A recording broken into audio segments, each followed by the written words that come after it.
That sounds fine to me, Ben.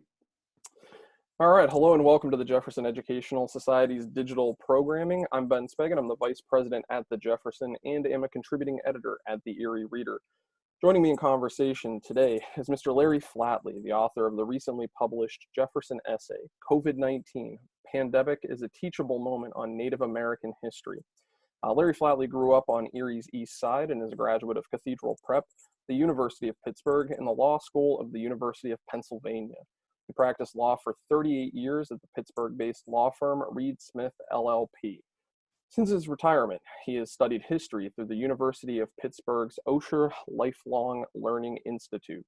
In addition to the essay we'll discuss today, Larry has written 2 articles on 18th century Western Pennsylvania history that have been published in the Journal of Erie Studies, a joint effort between the Jefferson Educational Society and the Hagan History Center.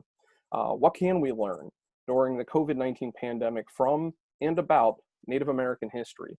To unpack that, Larry Flatley, the author of the recently published essay, COVID-19 Pandemic is a Teachable Moment on Native American History, and I will discuss the findings of his essay in conversation here. Since this program is first airing live on the Jefferson's Facebook page, we'll work our way through as many questions from you, the viewers, as we can as we host this event. If you have a question, just leave it in the comment section below, and we'll work our way to get through those.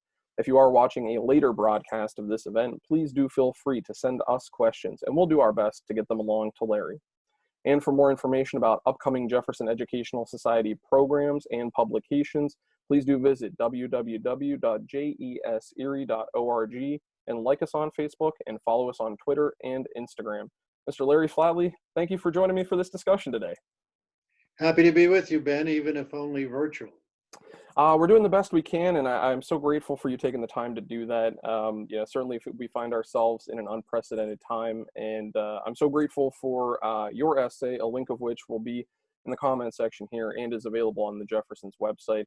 I'm so grateful that you wrote that for us because I think it's such an important thing to unpack at this time as we're living through history, but we can also reflect back. And I want to get to that essay that you've written, but first I noted in your introduction that after your retirement, you went back to school, so to speak, studying history at the University of Pittsburgh's Osher Lifelong Learning Institute. Tell us a little bit about OLLI and why, with a lot more free time on your hands, returning to learning was important to you. Well, Ben, the Osher in Osher Lifelong Learning is Bernard Osher, who's a gentleman who established a foundation to support senior education at universities across the United States. And at this point, when I last heard, there were more than 100 universities who were part of the Osher program. Now, I attend the program at the University of Pittsburgh, and Pitt's program has 2 parts. One is senior classes that are set up specifically for the Osher members. And by the way, at Pitt, Osher members are 55 and older, or actually 50 and older, they lowered it. There are those kinds of classes, and Pitt also has, and not all universities do, a program where Osher members can audit actual University of Pittsburgh undergraduate courses. And that's where my interest has come in, because I've been auditing courses at Pitt for about 7 years now. I retired in part so that I could study colonial history, and within 1 week after my retirement, I was sitting in a classroom with 35 undergraduates taught by Dr. Scott Smith, entitled Colonial America. So I started learning right then, and as I said, I've been doing it for 7 years now. It's a wonderful program, and I somehow have figured a way to keep it running this summer, all online and digital. So that's a new experience. I'm like the regular Pitt students, trying to learn from a pre-recorded lecture and then do the projects. Well, we're all in new learning times, but take us back to young Larry. Was your focus on colonial era American history something that you were passionate about then as well? And tell us a little bit more about really what did get you, interested into researching Pennsylvania history when looking at the colonial period, particularly maybe a little bit of Erie and how you got into that with Old French Road, perhaps. Okay. That's the long version of the story, Ben. I'm not going to bore people with it, but the long version starts with teenage me riding down Old French Road and saying to myself, wonder where that name came from. As a spoiler, of course, that Old French Road basically follows the road that the French army built in 1753 between Presque Isle and Fort Le Boeuf. But let's get to the short version. As I mentioned, I started with Dr. Smith's Colonial America course, and I followed that up with his American Revolution course. I also took very early on in my second phase of education, I took a course taught by Dr. Elspeth Martini called Native American History. And at the outset of that re-education or second round education, I really didn't know a whole lot about Native American history. I don't think most people who grew up in the era I grew up in do know that much about Native American history. And those courses for me, Ben, were an eye-opener. They told me that there was a half of our colonial history that I had never learned. And that half being the half that was told from the Native American perspective. When I went to school, American history was taught, as the historians say, looking west, from the European immigrants' point of view, looking away, and the grand scope of American history was to gradually move west. When I came back, I found out that historians were starting to teach American history by also looking east from the Native American perspective and trying to give the Native Americans perspective on what had happened. So I started studying that, and I came to learn, among many other things, about the devastating epidemics that ravaged Native America during our colonial period and had a distinct impact on colonial history and the history that's come since then. So Larry, you know that the story of the Native Americans isn't as well known as maybe we'd expect it to be, amongst the general public. Why do you think that is? And aside from increasing your publication output, what can we do to fix that? How do we fix the way we tell history? And why aren't we telling this portion of history? Why isn't it popular? Well, there are lots of reasons, I think, Ben. One that I will focus on, and I alluded to it a little bit earlier, is that when I was in school, first time around, history was taught from that perspective of the Europeans. And then there's a good reason for that. The Europeans are the people who wrote the records. When historians go back and try to recreate what was happening in the past, the first place they can turn is to records that were created by Europeans and European Americans. And those records are easy to access. Even the French ones you can translate, the Spanish ones you can translate. And those people kept a good record, so that was the story that was told. Well, like anybody else, when you write about yourself, you always put yourself in a good light. I defy the writer who doesn't do that. And so the story that was told back then was from that perspective. Since I was in school, and over the last 30 to 40 years, historians as a group have re-examined those records, and they've gone to broader sources, and they've tried to filter out from those records the Native American side of the story. It's very difficult to do because it's all the product of Europeans and Euro-Americans, but you can sift through it and get stuff out of there, some of which I tried to do in those articles I wrote for the Journal of Erie Studies. That story is out there. It's been out there for 30 to 40 years. It's still not widely known. I think my speculation would be because it's not a very pretty story. And people don't want to read about William Penn and his sons and the way they treated Native Americans. There's a myth about William Penn that he was a great guy and he had good qualities. I don't mean to say that he didn't. But there's a broader story to be told about Penn, and an even broader yet story to be told about his sons. And that's not an easy story to accept so it's not a popular story to hear. But in terms of doing things differently in the future, the information's out there. And I think people like the Jefferson should be congratulated for finding ways to bring that story to broader than academic audiences. The academic audience has known it for 30 to 40 years. A lot of regular folks know it too, but with things like this, more and more people can come to learn that story.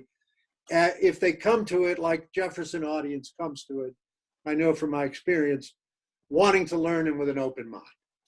I really appreciate that, Larry. And I think the same thing when it comes to, our audience. And that's one of the things I've always valued about, getting to know the Jeffersonians, so to speak, the folks that show up, is that, they show up not because they're simply bored and looking for something to do, but really do want to engage and, do want the opportunity to learn and evolve their learning.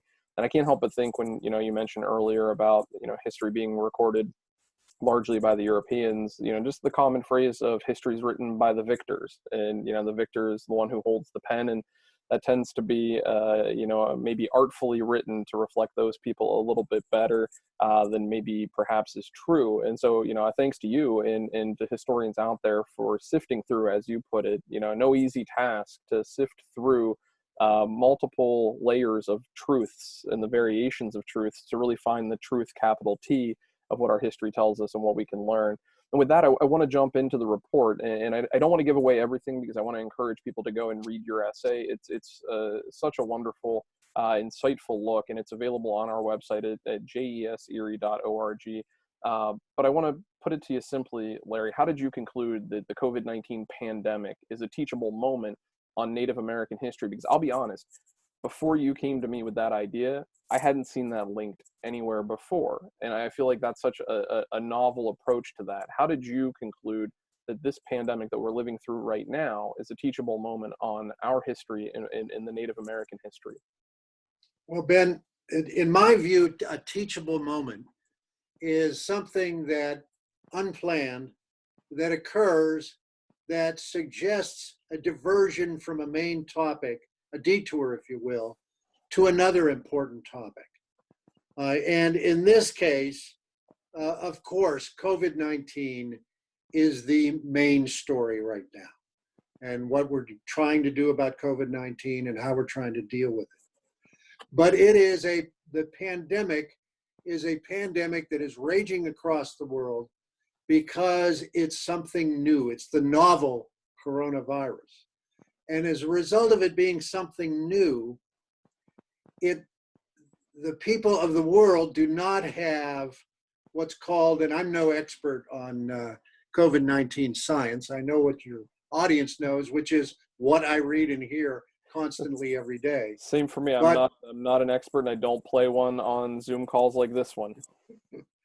The point, Ben, is that with a new virus, a novel virus, there is no natural adaptive immunity to the disease. And by adaptive immunity, I understand that means the kind of immunity that comes from the disease having been around for a while.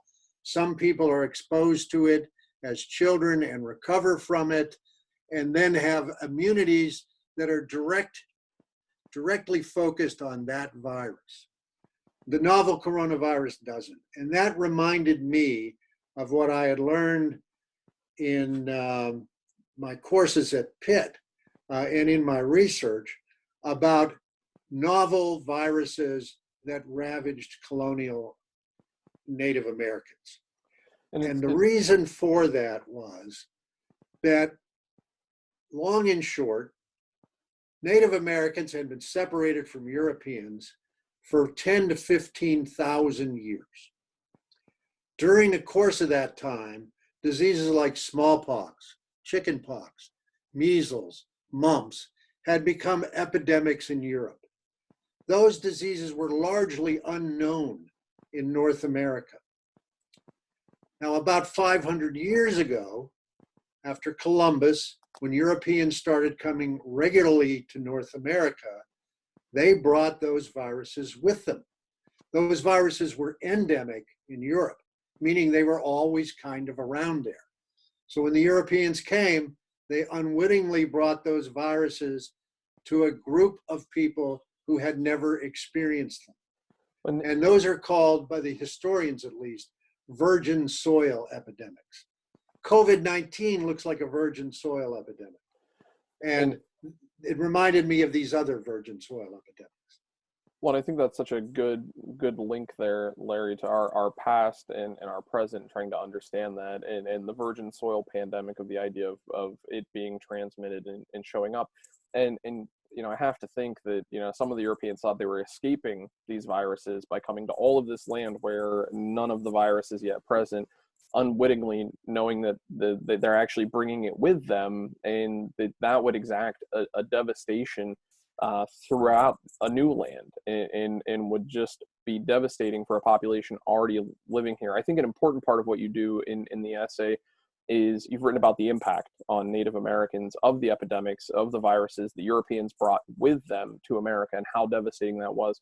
Give us a sense of the scope of that devastation.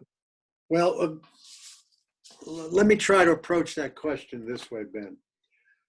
I think maybe the best single anecdotal indicator of the devastation is the Pilgrim story.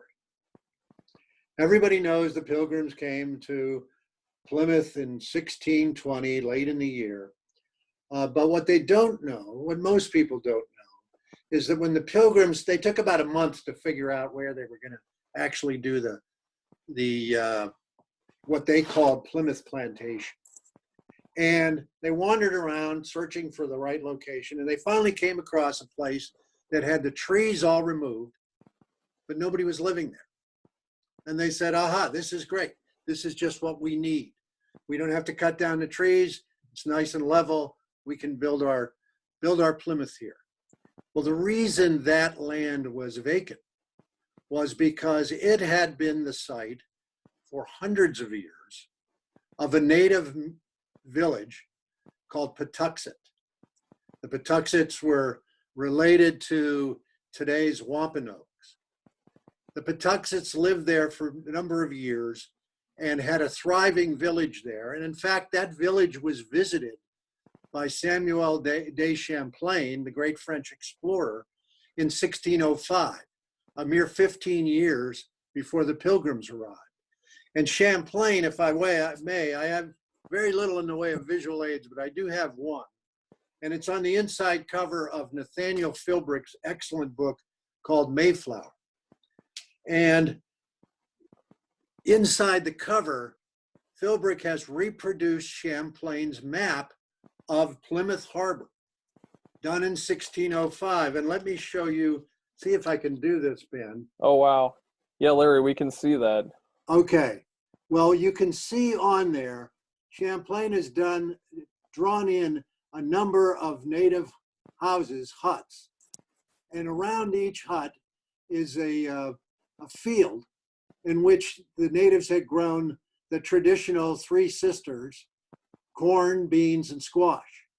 And each hut had a field with it. And then you can possibly see, I'm not sure, there were canoes with natives in the canoes.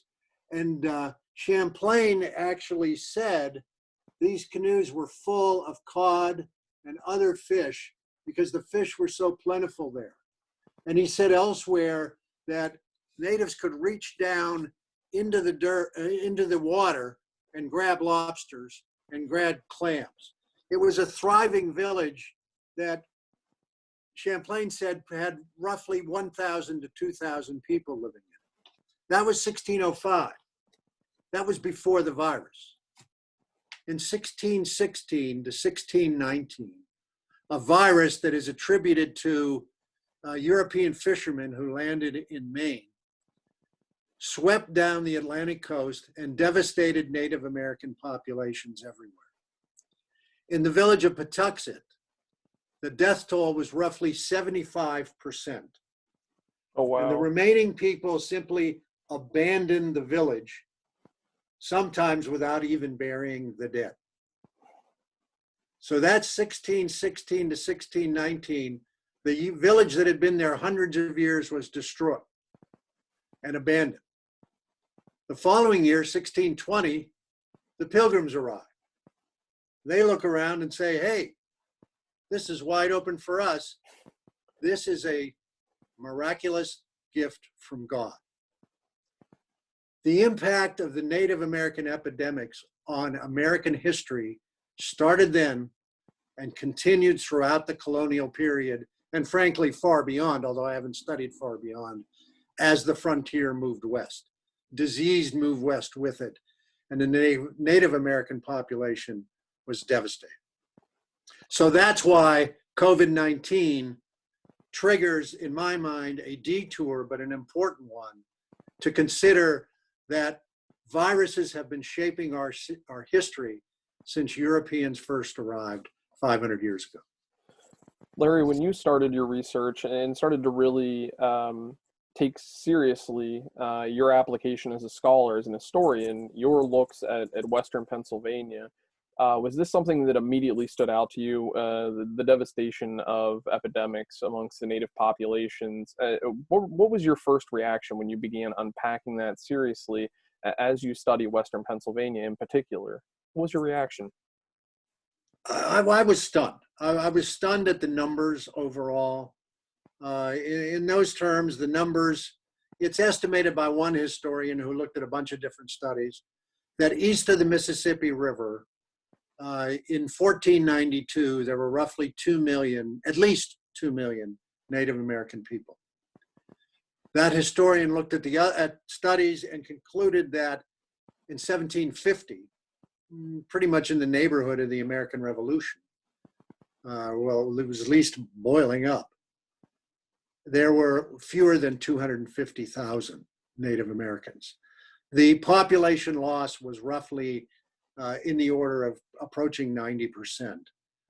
Most of those people died because of disease, and a lot of them died in epidemics of viral diseases. In terms of Western Pennsylvania and the Great Lakes area, there were two very conspicuous epidemics in the 1630s among the Iroquois people. Those are the then 5 nations of the Iroquois Confederacy that occupied what's today upstate New York, and the Huron Confederacy, which was north of Lake Erie. And it's estimated that a smallpox epidemic, 2 smallpox epidemics, wiped out half of the population. And these numbers are just astounding. But to really understand the devastation, numbers can go only so far. So I'd like to read to you a couple of quotes to you and the listeners, a couple of quotes that I think give a more human face to what was going on. And I have a quote in the paper from William Bradford. William Bradford was a Mayflower passenger and the governor of the Plymouth colony for several years. And he wrote about a subsequent epidemic, not the one that happened before they arrived, but another epidemic that hit the Native American population nearby a few years later. And these are Bradford's words, quote, "The victims died most miserably, for a sorer disease cannot befall them. They fear it more than the plague." And Europeans all knew what the plague meant, because that was a viral virgin soil epidemic that ravaged Europe in the Middle Ages, of course. Now, let me read to you something else that puts a human face on this. It was written by great historian James Merrill. And he was writing about the likely reaction of 17th and 18th century native people when, quote, "a strange malady struck their community." He said the reaction might have been like this. "Perhaps rumors of sickness elsewhere reached the village, brought by people themselves who could be carrying the virus. Concern became fear when someone in the village sickened, suffered, and died. Fear turned to terror as others followed the same path to the grave. Perhaps the healthy tended to the sick, doing what they could to relieve the pain. Perhaps they simply fled to the woods or to other settlements, spreading the word and the infection still farther." I think in a world where we all, to one degree or another, fear the invisible enemy, COVID-19, we can appreciate the fear that must have been felt by 17th and 18th century Native American people when a virus came to their town. Well, Larry, I think it's so hard to ignore those numbers, and coupled with the quotes that you just offered us there, it's hard to wonder why we haven't paid more attention to this history, and why we haven't really made this more of a point of emphasis. And I know we already covered it, and I don't want to go back and rehash, our history books, leaving it out. Are we just minimizing the numbers? So those are two great references. I appreciate them. We'll make sure that we get those into the comments section below, so that folks interested in looking more at that do have the opportunity to do that.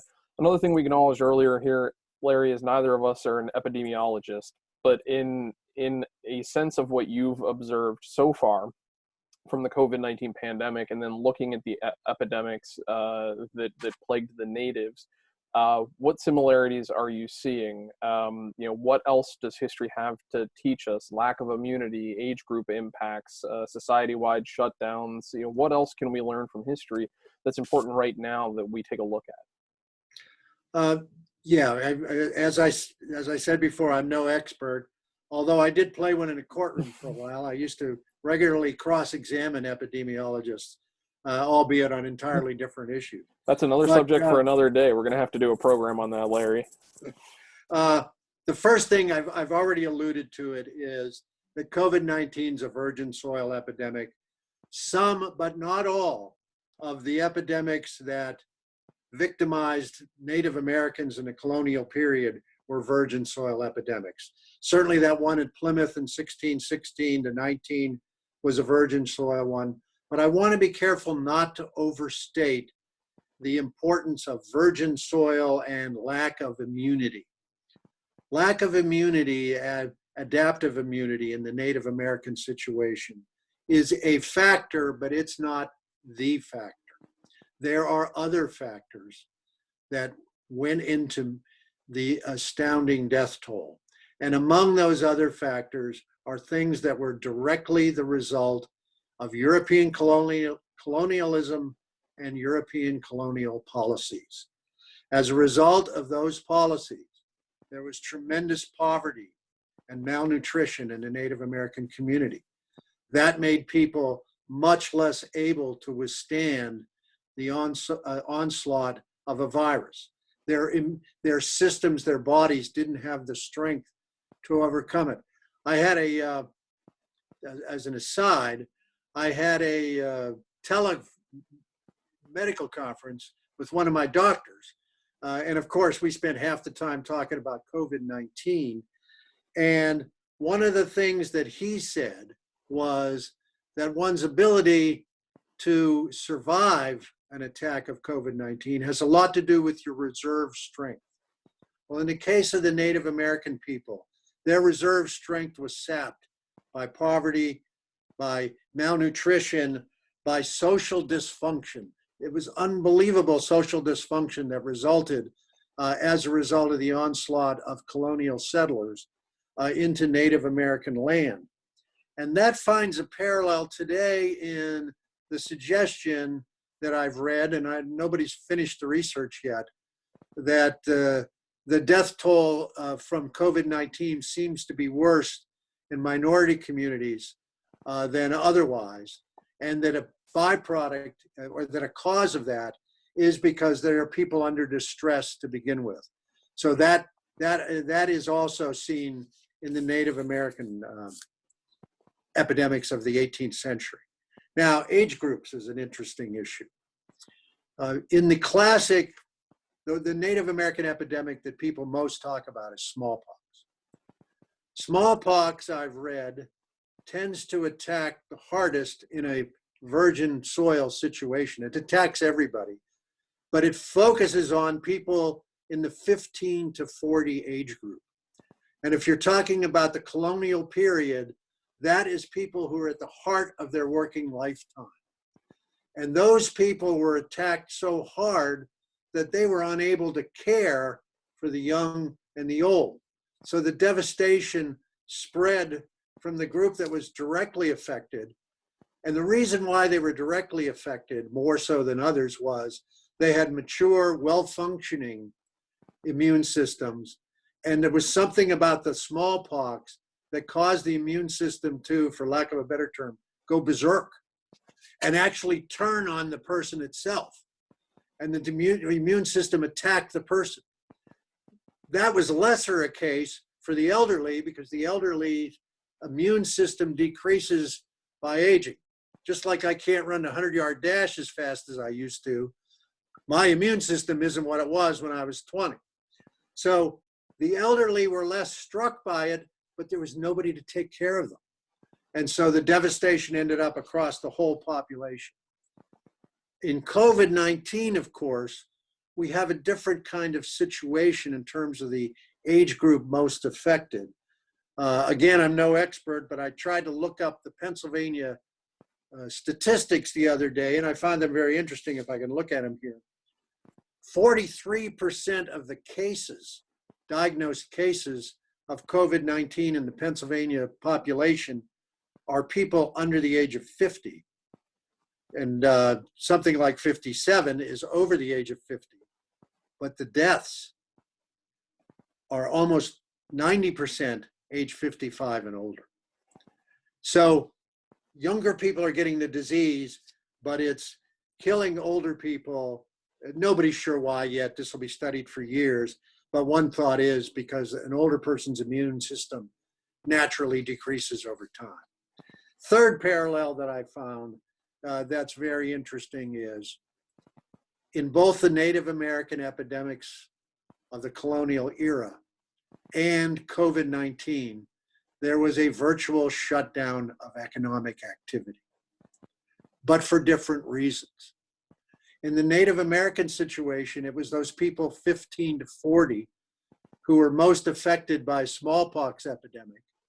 And so the work of the community just simply didn't get done. In our situation, let me give you an example of that. I think I have a pretty good quote about that from Professor Merrill. And he was talking about a smallpox epidemic when he said the community came to a standstill. Water was not drawn, fires were not tended, deer were not hunted, and weapons were not repaired. Crops were not planted, or if planted, not weeded, or if weeded, not harvested. Nothing stirred, death reigned. And we can also get a quote from Mr. Bradford, again, who was on the scene at the time. And he said it this way: the condition of the people, the Native American people who were suffering from the epidemic he had observed, was so lamentable, and they fell down so generally that they were, in the end, not able to help one another. No, not to make a fire, nor to fetch a little water to drink, nor any to even bury the dead. That's William Bradford in the 1620. So that third situation, there was an economic, now our economic standstill has come for a different reason. We're trying to control the spread of the virus, trying to flatten the curve. But the impact's kind of the same. The economic day-to-day work that was done slowed dramatically for different reasons, but the result was the same. So those are the parallels, Ben, that I found in the Native American epidemics and COVID-19. And those are so important for us to study and understand because right there, looking at history, it teaches us the interconnected nature of our generations and the impact of a younger generation on an older generation and a younger generation. And it's Larry, I thank you for sharing that. One of the other things that you included in the essay that I want to make sure that we do talk about is that you had wrote that, you know, when we talked about it already, Europeans unwittingly brought the disease with them. There were instances, including one at Fort Pitt, in which the British then tried to use smallpox as a biological weapon. Tell the audience about that. Sure, Ben. In 1763, the British engaged in a war with various coalitions of Native Americans, much of which was fought, some of it was up near Detroit, but much of it was fought in Western Pennsylvania. And in Western Pennsylvania, there was a coalition of Native American groups that are referred to by historians as the Ohio Indians. They were Shawnees, Ohio Iroquois, and Delawares, and other groups. They unified and tried to drive the British and British settlers off their land. In 1763, they were very successful. They took Fort Presque Isle. They took Fort LaBeouf. They took Fort Venango. All that was left for the British in Western Pennsylvania was Fort Pitt. The Native Americans surrounded Fort Pitt. They gave the commander, Simeon Ecuyer, I think I'm pronouncing his name right, Ecuyer. They gave Captain Ecuyer a chance to surrender. They had a meeting with him. And their representative said to Ecuyer, we can save a lot of bloodshed here. You're surrounded. We'll give you permission to leave, to go back east of the mountains where you belong, and we'll let you and your troops go. And Ecuyer turned them down. Now, there was a long-standing ritual for how these kinds of negotiations were done. It went back to the earliest time when Europeans first encountered Native Americans. And there was always a ritualistic exchange of gifts. That was part of the protocol. Well, the British, according to a trader named Trent, included among their quote unquote gifts, blankets and handkerchiefs from the fort's smallpox hospital. And Mr. Trent wrote about that, and I want to get his words exactly here, if I may. Mr. Trent said, out of our regard to the Native Americans, our gifts included 2 blankets and a handkerchief out of the smallpox hospital. He then went on to say, I hope those blankets and handkerchief, quote, will have the desired effect. So Ecuyer and Trent clearly tried to use smallpox-infected blankets as a biological weapon against Native Americans. Now, this wasn't an idea that Ecuyer came to completely out of the blue or out of desperation in view of the fact that he was surrounded. At the highest levels of British Army management in North America, that issue was discussed and approved of. The commander-in-chief of the British Army in North America in June of 1763 was Sir Geoffrey Amherst. He sent Colonel Henry Bouquet with the British Army west to Fort Pitt to try to liberate Fort Pitt and save it from the siege. Shortly after, and it's important to say shortly after, Ecuyer delivered the blankets to the Native Americans, probably within a week. Mr. Amherst wrote to his generals and his colonels, including Colonel Bouquet, and he said the following. And again, I want to get his words correctly. He said, I wonder if it could be, quote, contrived to send the smallpox among those disaffected tribes, since we must use every stratagem in our power to reduce them. The memo went on to say, quote, the Indians might be infected by giving them blankets from military hospitals, close quotes. And that would permit the British to, quote, extirpate this execrable race, end quote. So we know what Mr. Amherst thought about the idea.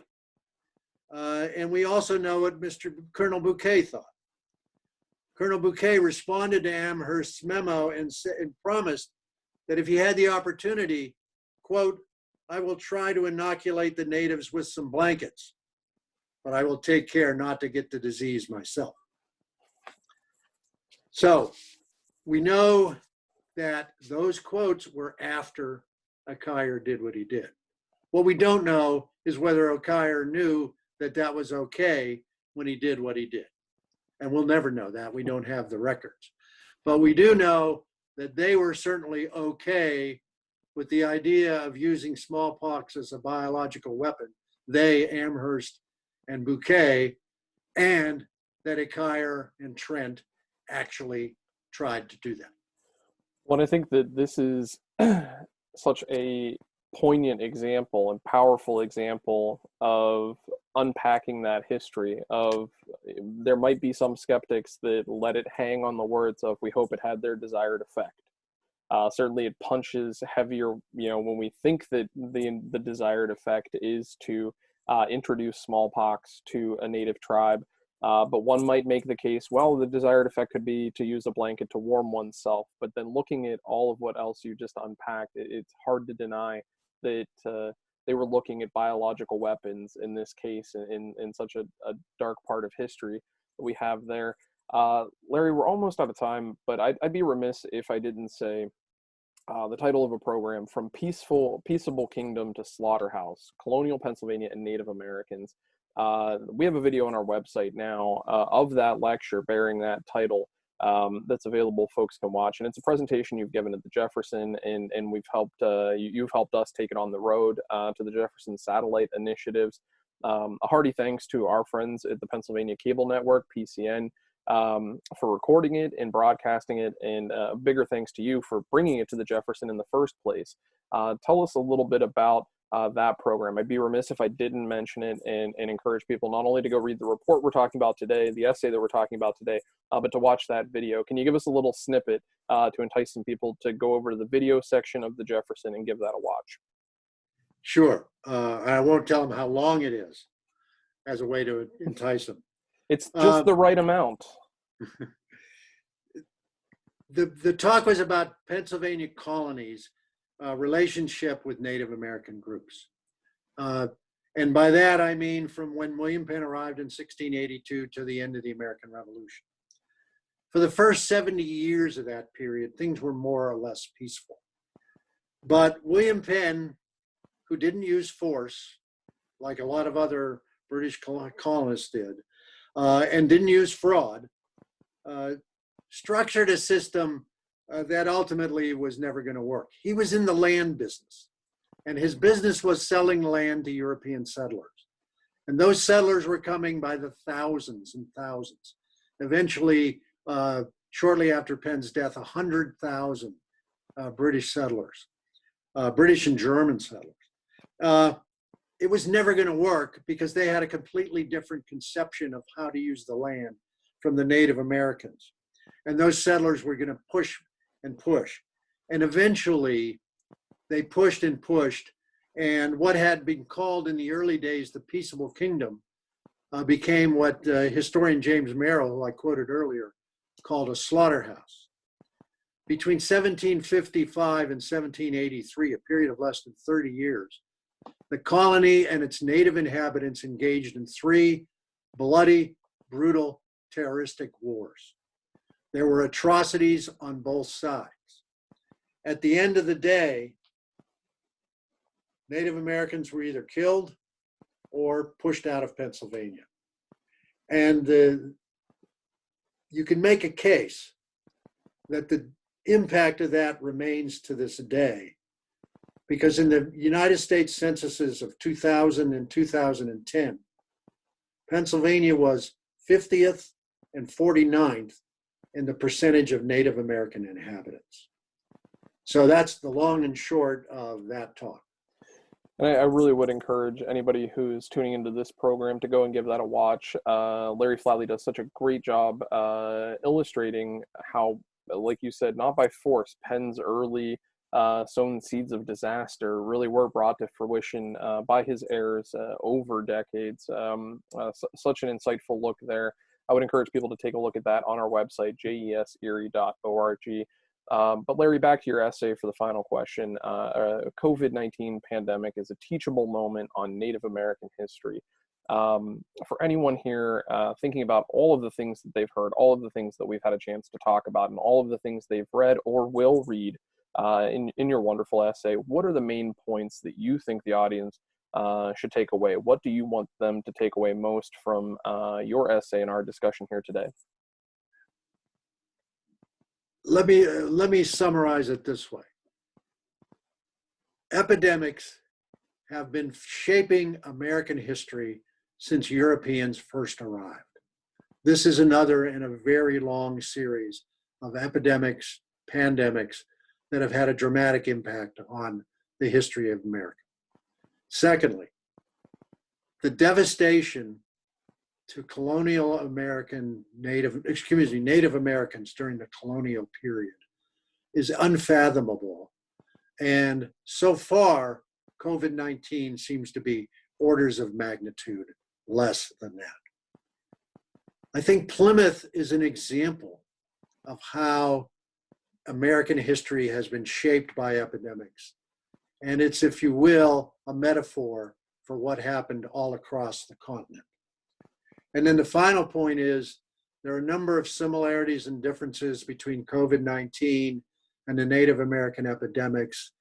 And to me, the one that's most striking is, albeit for different causes, both of those instances resulted in virtual economic shutdowns with the Native American epidemics and COVID-19. I think if the listeners take those 4 points with them, they'll have something that they've learned. Mr. Larry Flatley, thank you for this essay, a hard look into our history, what we can stand to learn from now about our history and from our history about now. Thank you for taking the time to join us for this Jefferson program today. Happy to do it, Penn. And a big thanks to all of you watching along at home. Thank you for tuning in to read that insightful essay, COVID-19 Pandemic is a Teachable Moment on Native American History. Do head over to the Jefferson's website, www.jeserie.org, where you will find that essay along with other fascinating, insightful reads from a range of authors, as well as videos of past programs and announcements of upcoming digital events. And be sure to like us on Facebook and follow us on Twitter and Instagram. For the Jefferson Educational Society, I'm Ben Speggen. Be safe, be sound, and thank you for listening and learning with us today.